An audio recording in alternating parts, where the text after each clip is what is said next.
ঈদের ছুটিতে পর্যটকদের পদচারণায় মুখর বিনোদন কেন্দ্রগুলো এই বিষয়ে আরও জানাতে আমাদের সঙ্গে সুনামগঞ্জ থেকে যুক্ত হচ্ছেন জাকির হোসেন।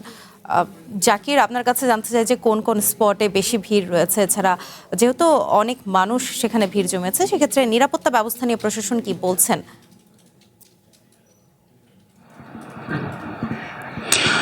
দেখুন, সুনামগঞ্জ কিন্তু আসলে হাওর কেন্দ্রিক পর্যটন এলাকা। তো হাওর কেন্দ্রিক অর্থাৎ বর্ষাকালেই কিন্তু পর্যটকদের একটি আগমন দেশের বিভিন্ন প্রান্ত থেকে আসতে শুরু করে।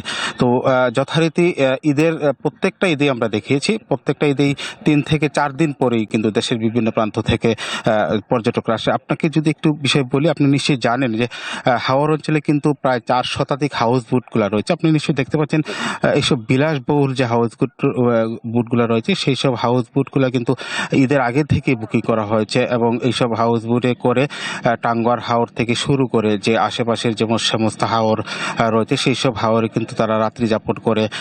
এবং এছাড়াও টাঙ্গুয়ার হাওর ছাড়াও রয়েছে নীলাদ্রি লেক, শহীদ সিরাজ লেক, লাকমাচড়া, জাদুকাটা নদী। এইসব পর্যটন এলাকাগুলোতে কিন্তু মূলত বর্ষার থেকেই কিন্তু পর্যটকরা আসতে শুরু করেছে। আমরা আজকেও যথারীতি দেখেছি প্রায় 40 থেকে 50টি হাউস বোট ছেড়ে গিয়েছে পর্যটকদের নিয়ে। কালকে আবার সন্ধ্যায় এই হাউস বোটগুলো সুনামগঞ্জে শহরের দিকে ফিরে আসবে। আর বেশ কিছু হাউস বোট রয়েছে তাহিরপুর উপজেলা, যেই উপজেলায় মূলত পর্যটন সমৃদ্ধ এলাকা। তাহিরপুর উপজেলাতেই আসলে জেলার সবকটি পর্যটন এলাকা রয়েছে। আপনি নিশ্চয়ই ছবিতে দেখতে পাচ্ছেন, এখনো পুরোপুরি বর্ষাকাল এখন যদিও শুরু হয়নি, তারপরেও কিন্তু হাউস বুটের যে ব্যবসা সেটা কিন্তু এখন প্রায় বলা যায় শুরু হয়েছে। কিছু কিছু হাউস বুট রয়েছে যেগুলো এখনো পর্যন্ত তারা মেরামত করছেন, সংস্কার কাজ করছে। সংস্কার কাজ করার পরপরই যে হাউস বুটের যে মূল ব্যবসা সেটা কিন্তু শুরু হয়ে যাবে। আমরা এখানকার এই বেশ কয়েকজন হাউস বুট যে মালিক রয়েছে তাদের সাথে কথা বলেছি।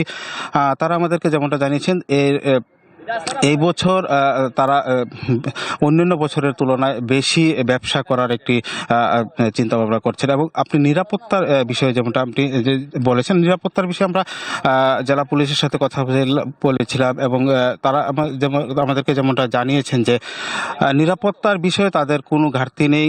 সুনামগঞ্জ যেহেতু হাওর কেন্দ্রিক একটি পর্যটন এলাকা, হাওর কেন্দ্রিক এই পর্যটন এলাকাকে পর্যটকদের নিরাপত্তার জন্য নৌ পুলিশের পাশাপাশি তার থানার যে পুলিশ রয়েছে তারাও কিন্তু নৌকা দিয়ে টহল দেয়। বিশেষ করে তাহিরপুর থানা, ধর্মবাসা এবং মধ্যনগর, এই 3 উপজেলার যে থানার পুলিশরা রয়েছে তারাও কিন্তু নৌপথে টহল দেয় হাওরে, যাতে পর্যটকদের কোনো প্রকার নিরাপত্তার ঘাটতি না ঘটে।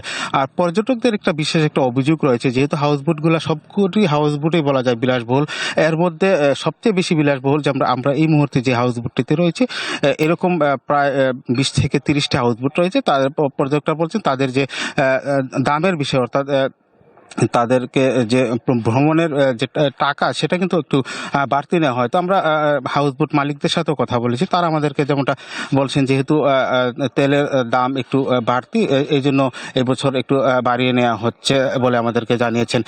তো প্রশাসনের পক্ষ থেকে হাউসবোট মালিকদেরকে একটি নির্দেশনা সবসময় দেওয়া হচ্ছে, যেহেতু রামসার সাইড টাঙ্গুয়ার হাওর একটি সংরক্ষিত এলাকা, এই এলাকায় কিন্তু আসলে জনসাধারণের প্রবেশ একেবারেই সংরক্ষিত রয়েছে এবং নৌযান চলাচলে তো একেবারেই নিষিদ্ধ বলা যায়। হাউসবোট একটি নীতিমালা রয়েছে, আমরা 2022 সালে দেখেছিলাম, সেই নীতিমালা করা হয়েছে জেলা প্রশাসনের পক্ষ থেকে, কিন্তু আসলে সেই নীতিমালা আসলে খুব একটা মানা হচ্ছে না, এমনটাই বলছেন যারা পরিবেশ নিয়ে যারা কাজ করে তারা আমাদেরকে এমনটাই বলছেন।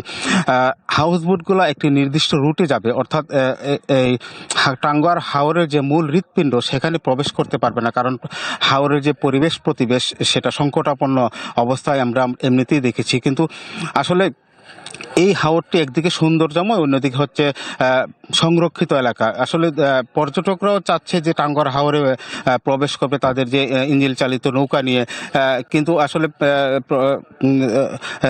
হাউসবোট যে মালিকরা তারা আসলে খুব একটা মানছে না। তবে এই বছর তারা হাউসবোট মালিকরা বলছেন তারা যে প্রশাসনের যে নীতিমালা রয়েছে সেটা তারা মেনেই চলাচল করবে। এই ছিল সুনামগঞ্জ থেকে পর্যটন এলাকা থেকে সর্বশেষ খবরাখবর।